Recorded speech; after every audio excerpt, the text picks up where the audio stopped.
Hindi man ako makakain dahil wala akong makain doon eh. Nagkape na lang ako.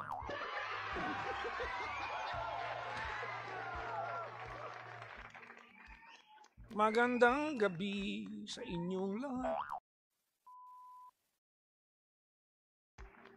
Bakit malungkot ka po? May issue?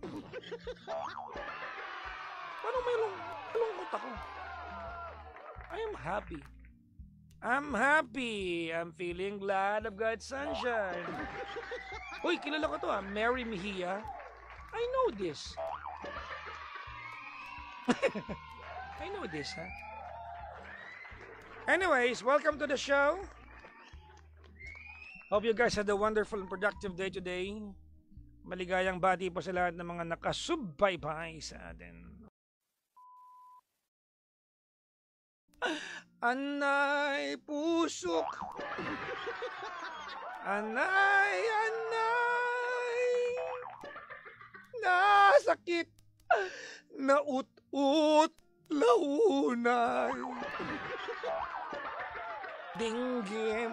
Alam niyo ba yung kinakanta ko? Ha? Alam niyo ba?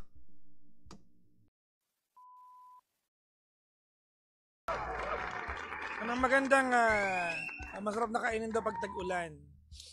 May mga taong mahilig sa ice cream pag umuulan, no? Di ba? Yung pusang gala, malamig na, di ba? May ganun eh, no?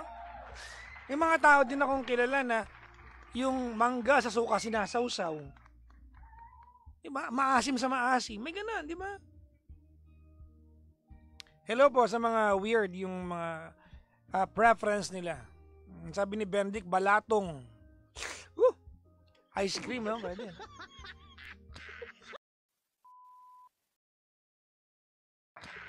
Ay. Anyways, welcome back to the show. It's 11:24 in the evening. Yung mga nagrereklamo kanina, may nagrereklamo, James, late daw akong dumating. Nag-dinner ako kasama ng istasyon namin at yung may-ari ng istasyon namin. Oo nga. Anong gagawin ko? Sabi ko, ma'am, magprograma ako kasi sabi niya, akin yung istasyon ha. Dito ka mag-dinner tayo. Anong gagawin ko? Hindi pala ako nagtubig lang ako doon, nagkape lang ako dahil wala ako makain doon. Oh. Opo. You know what's my difference sa ibang mga tatawagan ninyo pag gusto nyo mainom payo? You know what's the difference here? Other than prangka ako, hindi ako takot kung mabusit kayo sa akin, is that I teach my caller to ask the right question. And you are asking the wrong question. Matter of fact, it's a very stupid question.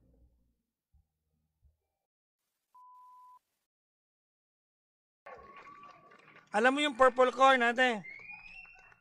Hindi pa po ako nakakakita. Eto nga, pag napanood mo tong replay natin, ipapakita ko sa yung purple corn. Sabi dito, ano bang connect niyan? Walang connect to, walang nyo pakialaman. Na-excite lang ako kasi nakabili ako ng purple corn. Ayan o, nakikita nyo ba to? Nakabili ako ng purple corn sa fruit stand. Kulay purple. Pag ginawa ko tong kape, bibili ka? Hindi. Anak ng pusa talaga. Hindi ko market to. Wala ko nabenta rito. My God! Papangalanan ko yung kape ng, alam mo kung ano papangalan ko? Ano po? Ay hindi. May pangalan na pala yung purple corn ko. Yung barley na lang. Alam mo kung ano pangalan? Ano po? Barney. Kasi purple siya. Ang gulo na ng tawag nito. Hindi ko na alam. Saan na ito pupunta? Papajakon. Hindi ko na alam sa pupunta ng tawag na to. Yung eto, tingnan natin. Idiomatic expression yan. The phrase water under the bridge means that something from the past is no longer significant or relevant It emphasizes that past events, especially negative ones, should be left behind and not affect the present or future. Essentially, it suggests that what has happened is in the past and cannot be changed. So, it's best to move on. Masyado ako nag-overthink na baka sa susunod na relationship, gano'n na naman. I don't know, no, ganito, ano. But right now, you don't have any problem. If there's anything that, that I can tell you tonight, is that never miss the chance to learn the lessons of your own misgivings.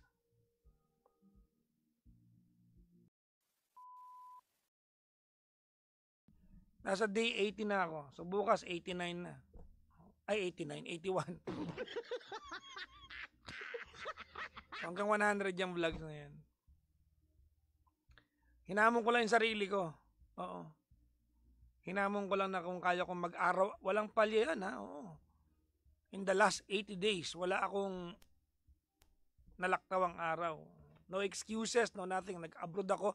Yung, di ba kakauwi ko lang galing Malaysia, James, di ba? Pangatlong bansa ko yan ngayong taon na to. Singapore, nagpunta kami ng China ni Cara, tapos nag-Malaysia ako nung kailan lang, kakauwi ko lang kahapon.